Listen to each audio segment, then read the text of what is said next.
Thank you. ദൈവനാമത്തിന് മഹത്വം ഉണ്ടായിരിക്കട്ടെ. ഇന്ന് നിങ്ങളോടൊപ്പം ആയിരിക്കാൻ തക്കണം ദൈവം തന്ന അവസരത്തിനായി ദൈവത്തിന് സ്തോത്രം ചെയ്യുന്നു. കഴിഞ്ഞൊരു വർഷക്കാലം നിങ്ങളെല്ലാം അറിയും പോലെ ഞാൻ കടന്നുപോയ ശാരീരിക അസ്വസ്ഥതകൾ വേദനകളുടെയൊക്കെ നടുവിൽ ദൈവം കൂടെയിരുന്നു. അതിശയകരമായിട്ട് അത്ഭുതകരമായിട്ട് വഴി നടത്തി ഇന്നും ജീവനോടെ നൃത്യത്തിൽ നിന്നുകൊണ്ട് കർത്താവിന് സ്തോത്രം ചെയ്യുവാൻ നന്ദി കരയേറ്റുവാൻ ദൈവം എനിക്ക് ഇടയായ സമയത്തിനായി ദൈവത്തിന് സ്തോത്രം ചെയ്യുന്നു. എനിക്ക് ഈ അവസരം നൽകി തന്ന ബഹുമാനപ്പെട്ട പ്രമോദ് അച്ഛനോടുള്ള നന്ദി രേഖപ്പെടുത്തുകയും അതിനോടൊപ്പം എന്നെ കേൾക്കുന്ന നിങ്ങൾ എല്ലാ സഹോദരി സഹോദരന്മാർക്കും ക്രിസ്തുയേശുവിൻ്റെ നിസ്തുല്യ നാമത്തിലുള്ള സ്നേഹവന്ദനം അറിയിക്കുകയും ചെയ്യുന്നു. ഇന്നത്തെ അല്പസമയത്തെ ചിന്തയ്ക്കായി ലെൻഡ് ഡിക്ഷണറിയിലെ വേദഭാഗം, അതായത് ലൂക്കോസിൻ്റെ സുവിശേഷം 13-ാം അധ്യായത്തിൻ്റെ 10 മുതൽ 17 വരെയുള്ള വാക്യങ്ങളാണ്. ലൂക്കോസ് 13, 10 തൊട്ട് 17 വരെ. ഇന്നത്തെ ടൈറ്റിൽ കൊടുത്തിരിക്കുന്ന Christ the fulfilment of humanity എന്നാണ്. അതിൻ്റെ മലയാളത്തിൽ പറഞ്ഞ ക്രിസ്തു മനുഷ്യത്വത്തിൻ്റെ പൂർത്തീകരണമെന്ന് ട്രാൻസ്ലേഷൻ. ഞാൻ ലൂക്കോസിൻ്റെ സുവിശേഷം 13-ാം അധ്യായത്തിൻ്റെ 10 മുതൽ 17 വരെയുള്ള വാക്യങ്ങളൊന്ന് വായിച്ചുള്ളത്.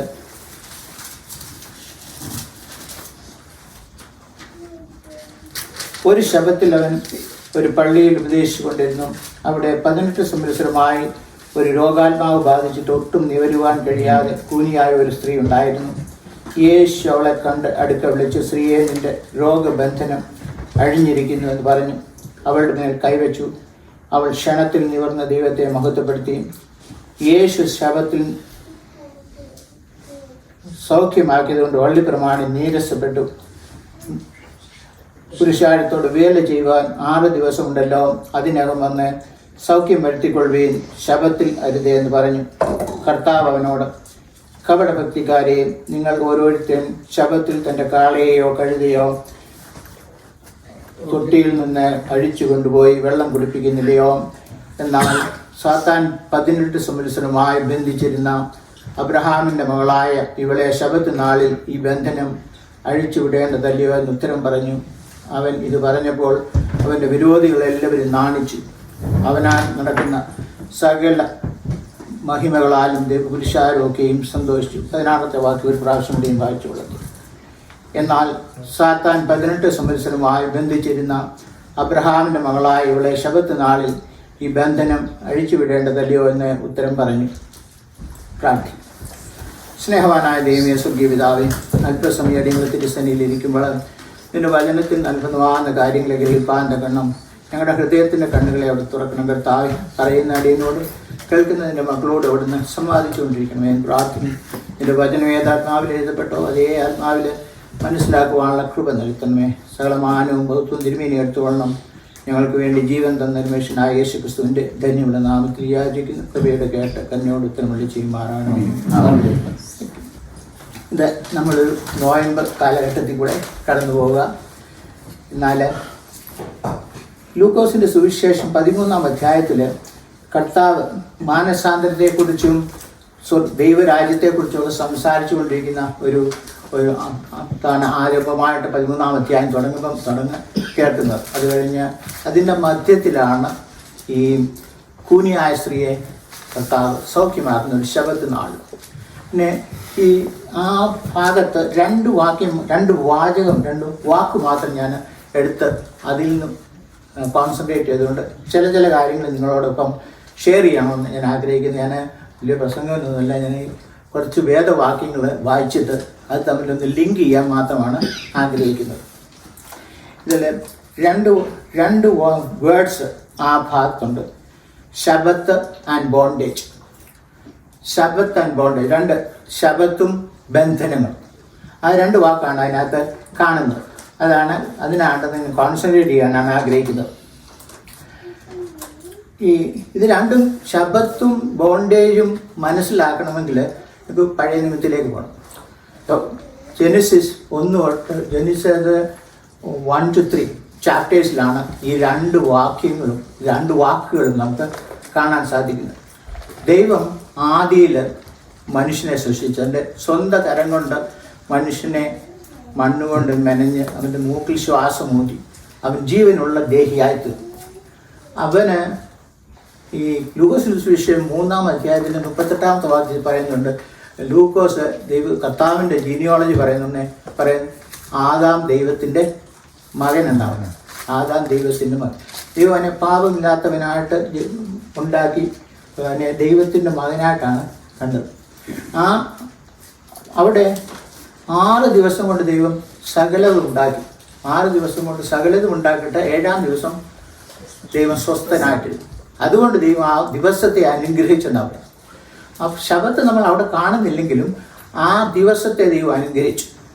പിന്നെ അത് ശബത്തായി കാണണമെങ്കിൽ എക്സഡസ് 20, അതായത് പുറപ്പാട് പുസ്തകം 20-ാം അധ്യായത്തിലോട്ട് വരുമ്പോൾ ദൈവം ഇസ്രായേൽ മക്കൾക്ക് ശബത്ത് ഒരു കമാൻഡ്മെൻ്റായിട്ട് കൊടുത്തു. 6 ദിവസം ജോലി ചെയ്യണം, 7-ാം ദിവസം സ്വസ്ഥമായിരുന്നു നിന്ന് ദൈവമായ യഹോവയ്ക്ക് അവർ വിശുദ്ധമായിരിക്കണമെന്ന് ഇസ്രായേൽ ജനതന് കൊടുത്ത ഒരു കൽപ്പനയായിരുന്നു ശബത്ത്. അപ്പോൾ ആ ശബത്ത് നമ്മളവിടെ കാണും. പിന്നെ ബോണ്ടേജ് ഇടാം, ബന്ധനം ഇടാം. ബന്ധനം വന്നത് ഉൽപ്പത്തി പുസ്തകത്തിൽ ദൈവം മനുഷ്യനെ സ്വന്തം സാദൃശ്യത്തിൽ നിർമ്മിച്ചു. He made him on his own image.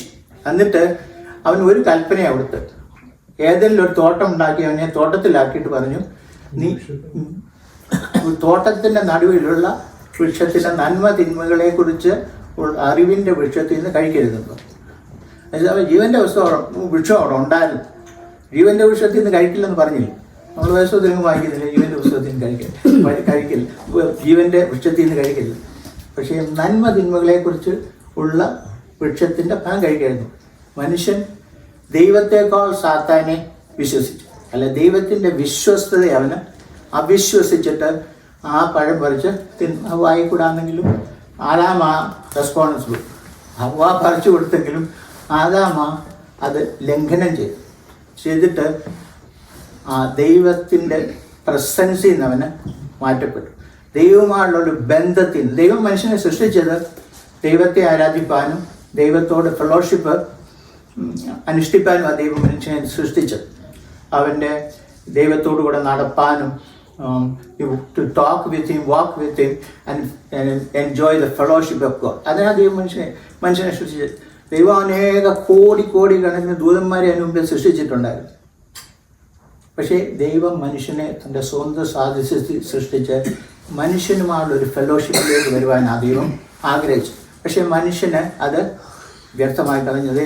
അതിൽ നിന്ന് മാറി പാപത്തിന് അധീനരായിത്തീർന്നു, മരണത്തിന് അധീനരായിത്തീർന്നു, സാത്താൻ്റെ ബന്ധനത്തിലായി. അവിടെയാണ് ബോണ്ടേജ് വന്നത്. അപ്പോൾ ഈ ശബത്തും വന്നു, ബോണ്ടേജും വന്നു. ഈ ബോണ്ടേജ് വന്ന് ഈ ബോണ്ടേജിൽ നിന്നുള്ളൊരു വിടുതലാണ് ദൈവം മനുഷ്യന് വേണ്ടി നിയമിച്ചത്. ദൈവം മനുഷ്യന് തെറ്റിപ്പോയെങ്കിലും, ദൈവത്തിൽ നിന്ന് അകന്നു പോയെങ്കിലും ദൈവം മനുഷ്യനെ വിട്ട് കളഞ്ഞില്ല. ദൈവം മനുഷ്യനെ ഏതും തോട്ടത്തിൽ നിന്ന് പുറത്താക്കി കളഞ്ഞു. നമ്മൾ ഒരു പാറം പറിച്ചു തന്നെ ദൈവത്തിനെ മനുഷ്യനെ ഇങ്ങനെ. പക്ഷേ ആ ദൈവത്തിൻ്റെ കരുണയാണ്. ദൈവം കരുണയുള്ള ദൈവമാണ്. അതുകൊണ്ട് ദൈവം അവനെ ഏതൻ തോട്ടത്തിൽ നിന്ന് പുറത്താക്കി. വേദപുസ്തകത്തിൽ വായിക്കുന്നു, അവൻ തിരിഞ്ഞ് ആ ജീവവൃക്ഷത്തിൻ്റെ ഫലം തിന്നായിരുന്നെങ്കിൽ അവൻ ജീവകാലം മുഴുവനും മരണത്തിന് അധീനമായി കഴിഞ്ഞു പോയി. അത് ദൈവത്തിന് സമ്മതിച്ചില്ല. ദൈവം അവനെ പുറത്താക്കി കളഞ്ഞു. പിന്നെയും ദൈവത്തിൽ നകന്നുപോയ മനുഷ്യനെ തേടി ദൈവം പിന്നെയും തേടിക്കൊണ്ടിരിക്കും. പഴയ നിയമത്തിൽ ഉടനീളം നമ്മൾ കാണുന്ന ഒരു സ്കോളർ ത്രെഡ് എന്ന് പറയുന്നത് ദൈവം മനുഷ്യനെ രക്ഷിക്കാൻ വേണ്ടിയുള്ള ദൈവത്തിൻ്റെ രക്ഷാ പദ്ധതിയാ മുഴുവൻ പഴയ നിയമത്തിൽ ഉടനീളം നാം കാണുന്നു. ഏത് വേദഭാഗം എടുത്ത് വായിച്ചാലും ആ ഒരു രക്ഷാ പദ്ധതിയെ നമുക്ക് കാണുവാനും സാധിക്കും. ഒരു മശിഹായ ദൈവം ലോകത്തിലേക്ക് അയപ്പാൻ മനുഷ്യവർഗത്തിൻ്റെ പാപത്തിന് വേണ്ടി ഒരു പരിഹാരം വരുത്തുവാനായി ദൈവം മനുഷ്യനായിത്തീർന്നു. അത് ദൈവത്തിൻ്റെ രക്ഷാ പദ്ധതിയാണ്. അത് ഇമ്മീഡിയറ്റ്ലി ഒന്നും വെളിപ്പെട്ട് വന്നില്ല.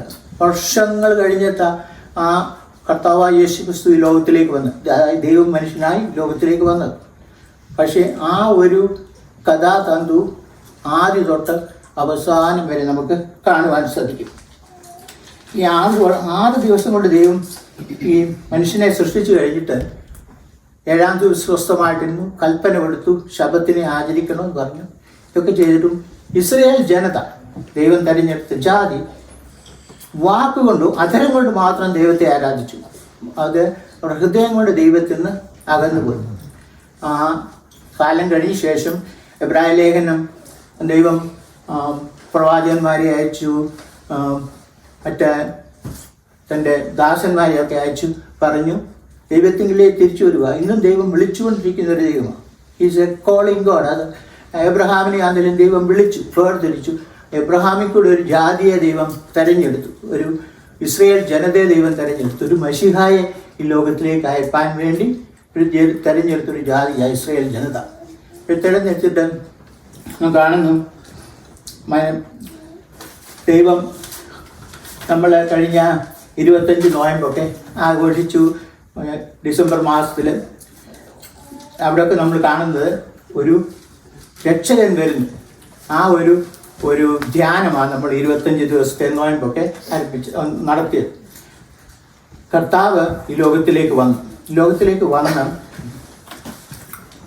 ജാതനായി. പക്ഷേ ആർക്കു വേണ്ടി വന്നു? അവർ കർത്താവിനെ സ്വീകരിച്ചില്ല. അവൻ സ്വന്തത്തിലേക്ക് വന്ന് സ്വന്തമായവരോ അവനെ കൈക്കൊണ്ടില്ല.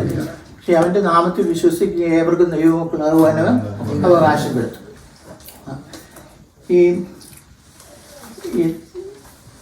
ഈ ദൈവം കർത്താവ് ഈ ലോകത്തിൽ വന്ന ശേഷം തന്നെ തൻ്റെ സ്വന്തം രക്തത്താൽ വിടുതൽ വാഗ്ദാനം ചെയ്തു, ഇന്നും വാഗ്ദാനം ചെയ്തു.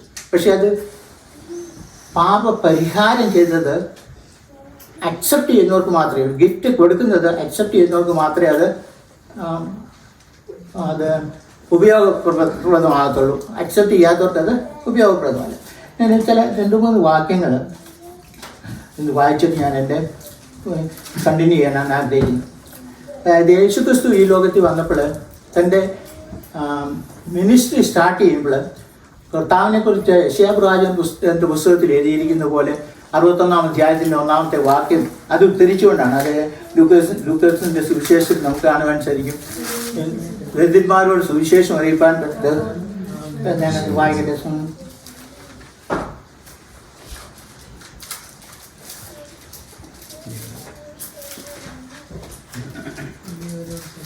വിശുദ്ധ 61-ാം അധ്യായത്തിൽ നാം കാണുന്നു, എളിയവരോട് സദ്വർത്തമാനം ഘോഷിപ്പാൻ യഹോവ എന്നെ അഭിഷേകം ചെയ്തിരിക്കുന്നുണ്ട്.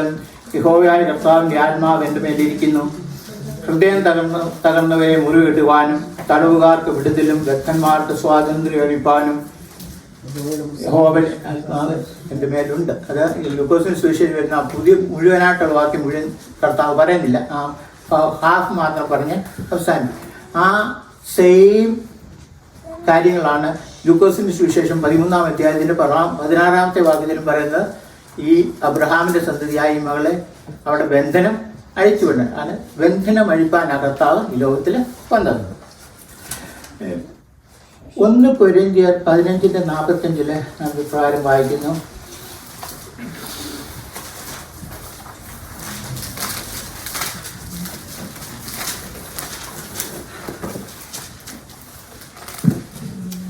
മനുഷ്യനായ ആദാം ജീവന്റെ ദേഹത്തെ തീർന്നെന്ന് എഴുതിയിരിക്കുന്നുവല്ലോ. ഒടുക്കത്തെ ആദാം ജീവിപ്പിക്കുന്ന ആത്മാവായി.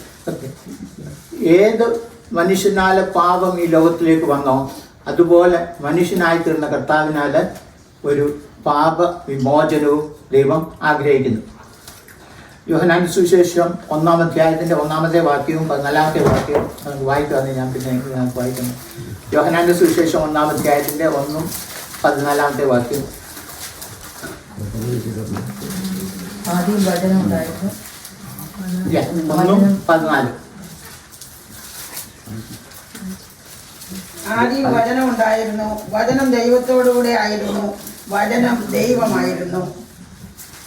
വചനം ജഡമായി തീർന്നു, ഹൃദയ സത്യം നിറഞ്ഞവനായി നമ്മുടെ ഇടയിൽ പാർത്തു. ഞങ്ങൾ അവന്റെ തേജസ് പിതാവിൽ നിന്ന് ഏകജാതനായ തേജസ്സായി കണ്ടു. ദൈവം മനുഷ്യനായി തീർന്നു. വചനമായ ദൈവം മനുഷ്യനായി ഈ ലോകത്തിൽ വന്നു. ഗലാത്യ ലേഖനം 4-ാം അധ്യായത്തിൻ്റെ 4-5 വാക്യങ്ങൾ.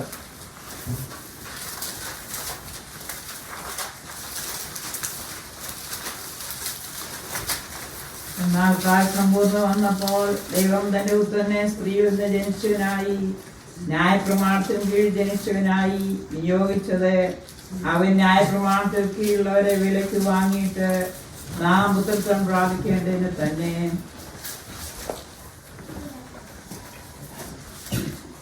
യേശു ക്രിസ്തുവിൻ്റെ പരമയാഗത്തിൻ്റെ ഒരു ഗ്ലിംസ് ആണ് നമ്മൾ ഈ ഭാഗങ്ങളിലൊക്കെ കാണുന്നത്. ദൈവം എന്തിനു വേണ്ടി മനുഷ്യനായി തീർന്നു.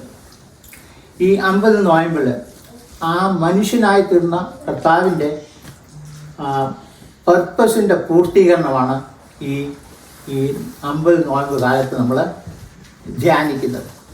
കർത്താവ് ലോകത്തിൽ വന്ന് 33.5 വർഷക്കാലം ഈ ലോകത്തിലായിരുന്നു. ക്രൂശിൽ തൻ്റെ ജീവൻ, തൻ്റെ രക്തം അവസാനത്തുള്ളി വരെയും ചൊരിഞ്ഞ് ആ രക്തത്താലുള്ളൊരു വിടുതൽ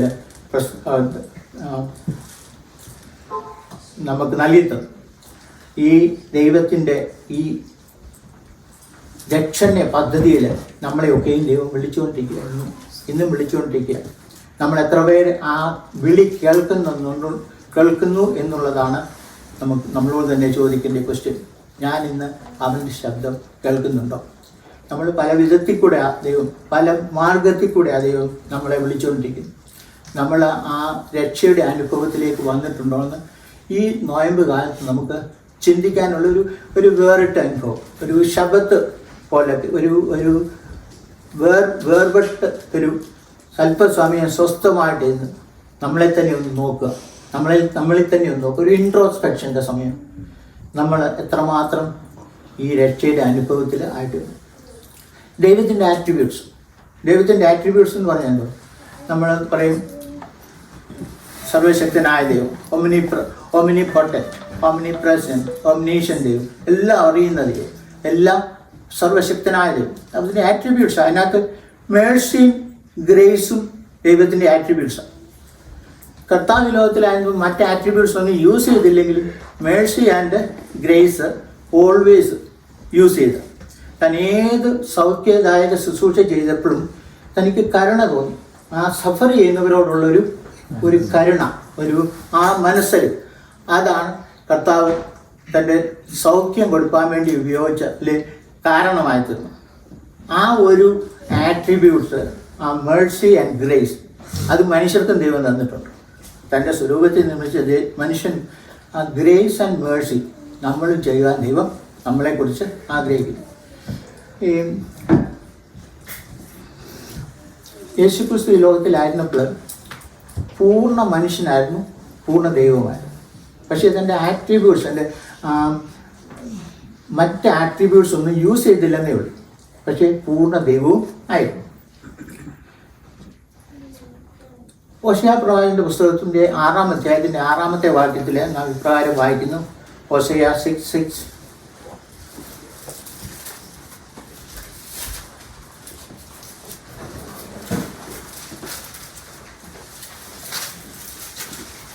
യാഗത്തിലല്ല ദയയിലും ഹോമയാഗങ്ങളെക്കാൾ ദൈവപരിജ്ഞാനത്തിലും ഞാൻ പ്രസാദിക്കുന്നു. അതാണ് ദൈവം നമ്മളിൽ നിന്ന് ആഗ്രഹിക്കുന്നത്. യാഗം കഴിക്കുന്നതിനേക്കാളും ദയയിൽ ദൈവം പ്രസാദിക്കുന്നു. നമ്മുടെ ആറ്റിറ്റ്യൂഡ് നമ്മൾ എപ്രകാരമായിരിക്കുന്നു, നമ്മുടെ സൃഷ്ടികളോടുള്ള നമ്മുടെ ആറ്റിറ്റ്യൂഡ് എപ്രകാരമായിരിക്കുന്നു.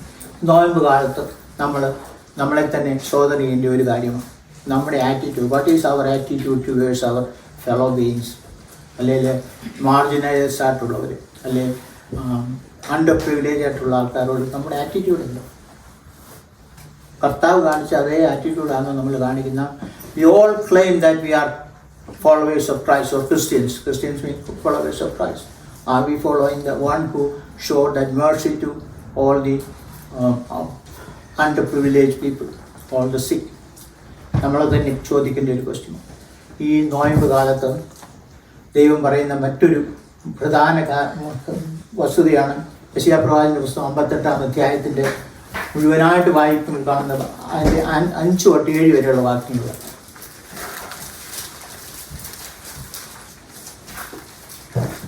എനിക്കിഷ്ടമുള്ള നോമ്പും മനുഷ്യനാത്മതപനം ചെയ്യുന്ന ദിവസവും ഇങ്ങനെയുള്ളതോ?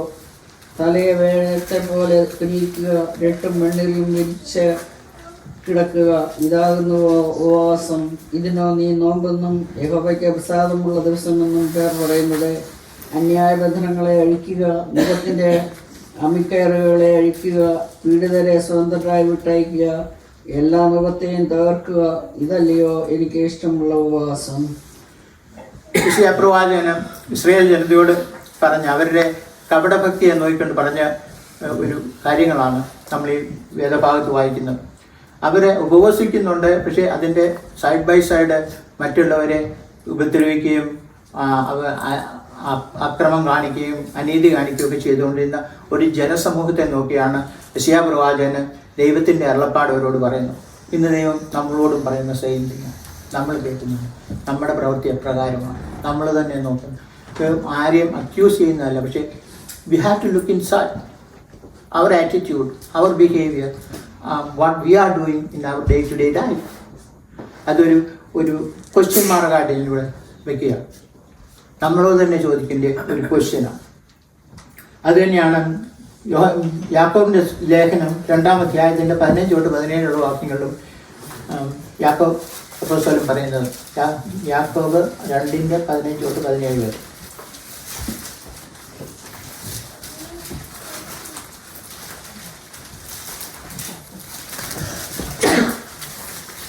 ഒരു സഹോദരനോ സഹോദരിയോ നഗ്നരും അഹോവൃത്തിക്ക് വകയില്ലാത്തവരുമായിരിക്കും നിങ്ങളിൽ ഒരുത്തൻ അവരോട് സമാധാനത്തോടെ പോയി തീ കായുകയും വിശപ്പടക്കുകയും ചെയ്യുവിൻ എന്ന് പറയുന്നതല്ലാതെ ദേഹരക്ഷയ്ക്ക് ആവശ്യമുള്ളത് അവർക്ക് കൊടുക്കാതിരുന്നാൽ ഉപകാരം എന്ത്?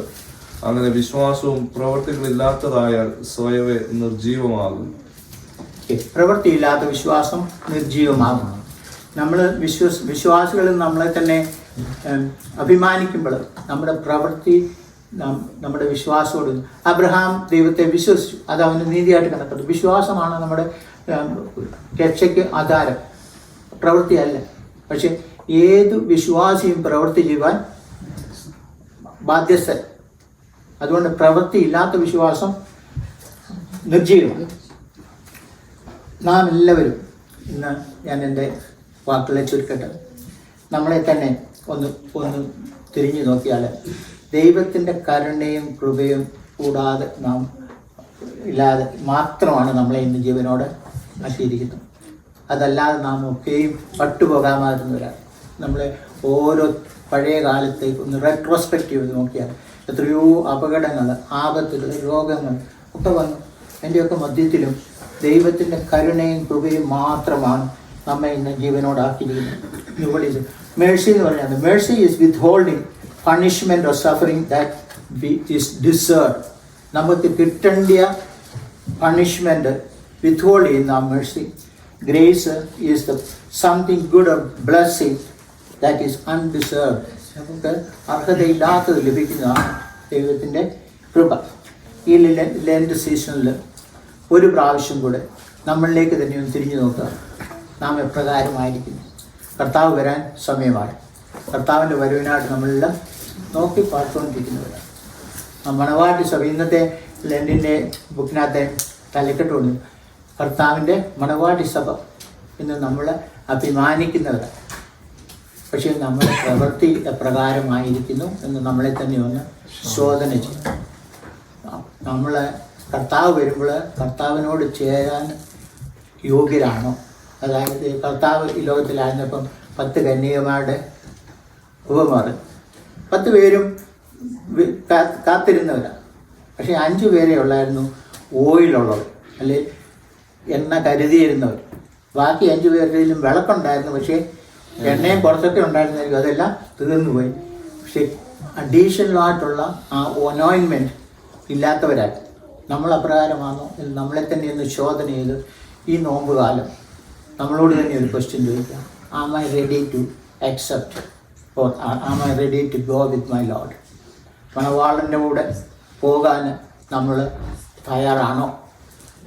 അല്ലെങ്കിൽ എന്ത് ചെയ്യണം? അതാണ് എബ്രായ ലേഖനം 4-ാം അധ്യായത്തിൻ്റെ 15-16 വരെ വാക്യങ്ങൾ പ്രകാരം പറയുന്നു. എബ്രായ ലേഖനം 4-15-16 വാക്യങ്ങൾ. നമുക്കുള്ള മഹാപുരോഹിതൻ നമ്മുടെ ബലഹീനതകളിൽ സഹതാപം കാണിപ്പാൻ കഴിയാത്തവനല്ല, പാപം ഒഴികെ സർവ്വത്തിലും നമുക്ക് തുല്യമായി പരീക്ഷിക്കപ്പെട്ടവൻ അത്രേ നമുക്കുള്ളത്. അതുകൊണ്ട് കരുണ ലഭിക്കാനും തത്സമയത്ത് സഹായത്തിനുള്ള കൃപ പ്രാപിക്കാനുമായി നാം ധൈര്യത്തോടെ കൃപാസനത്തിന് അടുത്ത് ചെല്ലുക. ഈ വാക്കുകളാൽ ദൈവം നമ്മളെ അനുഗ്രഹിക്കട്ടെ.